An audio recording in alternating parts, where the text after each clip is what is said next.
Hello বন্ধুরা, আপনারা দেখছেন ডাব্লিউবি ইনফো ইউটিউব চ্যানেল। ভারতীয় রেল সিনিয়র সিটিজেনদের জন্য বেশ কয়েকটি সুবিধা চালু করেছে। যদিও এই সিনিয়র সিটিজেনের সুবিধা 2020 সাল অবধি আমাদের ভারতে চালু ছিল, কিন্তু 2020 সালে ভারতীয় সরকার এই সিনিয়র সিটিজেনের সুবিধা সম্পূর্ণভাবে বাতিল করে দেন। আবার 4 বছর পর ভারতীয় সরকার বিভিন্ন সমালোচনার মুখে পড়ে এই সিনিয়র সিটিজেন চালু করার সিদ্ধান্ত নিয়েছে।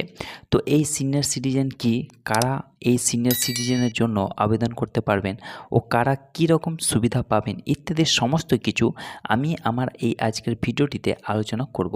তো আপনাদের রিকোয়েস্ট করব ভিডিওটি প্রথম থেকে শেষ অবধি মনোযোগ সহকারে দেখা আর আমার এই ইউটিউব চ্যানেলটিকে সাবস্ক্রাইব করে পাশে থাকা। তো দেরি না করে চলুন শুরু করা যাক। প্রথমত আমরা জেনে নেব যে ভাড়ায় ছাড়। সিনিয়র সিটিজেন হলে আপনি ভাড়ায় কীরকম ছাড় পাবেন। দেখুন, ন্যূনতম বয়স যদি 60 বছর পুরুষ প্রবীণ নাগরিক এবং ন্যূনতম 58 বছর মহিলা, মানে 60 বছর পুরুষের বয়স হতে হবে এবং মহিলার জন্য 58 বছর, তাহলে কিন্তু আপনি সিনিয়র সিটিজেনের আওতায় পড়বেন। তো আপনারা কী কী ফেসিলিটি পাবেন? মেল এক্সপ্রেস, রাজধানী, শতাব্দী, জনশতাব্দী, দুরন্ত গ্রুপের ট্রেনের সমস্ত শ্রেণীর ভাড়ায় আপনাদের ছাড় দেওয়া হবে। ছাড় দেওয়া হবে পুরুষদের জন্য 40% এবং মহিলাদের জন্য 50%। রিজার্ভেশনের জন্য আলাদা কাউন্টার। আপনারা রিজার্ভেশনের জন্য আলাদা কাউন্টার পাবেন। প্রবীণ নাগরিকদের জন্য প্রাপ্ত রিকুইজিশনগুলি মোকাবেলা করার জন্য বিভিন্ন প্যাসেঞ্জার রিজার্ভেশন সিস্টেম কেন্দ্রে আলাদা কাউন্টার রাখা হয়েছে। তারপর কী সুবিধা পাবেন? নিম্ন বার্থ, কম্পিউটারাইজড প্যাসেঞ্জার রিজার্ভেশন সিস্টেমে পিআরএস, 45 বছর বা তার বেশি বয়সী প্রবীণ নাগরিক এবং মহিলা যাত্রীর স্বয়ংক্রিয়ভাবে নিম্ন বার্থ বরাদ্দ থাকবে। এমনকি যদিও কোনো বিকল্প না দেওয়া হয়, এখানে আবাসনের প্রাপ্যতার সাপেক্ষে বুকিংয়ের সময়ে আপনাদের দেওয়া হবে।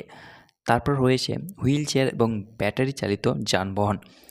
স্টেশনগুলিতে প্রবীণ নাগরিকদের জন্য হুইল চেয়ার এবং ব্যাটারি চালিত যানবাহন উপলব্ধ রয়েছে।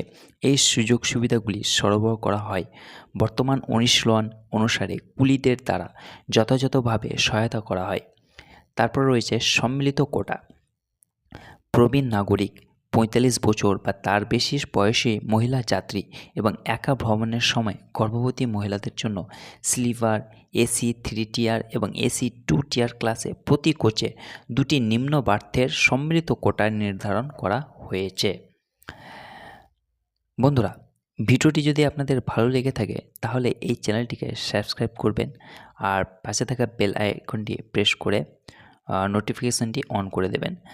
ভালো থাকুন, সুস্থ থাকুন। আবার দেখা হবে আপনাদের সঙ্গে নতুন এক ভিডিওতে নতুন এক টপিকে। ধন্যবাদ।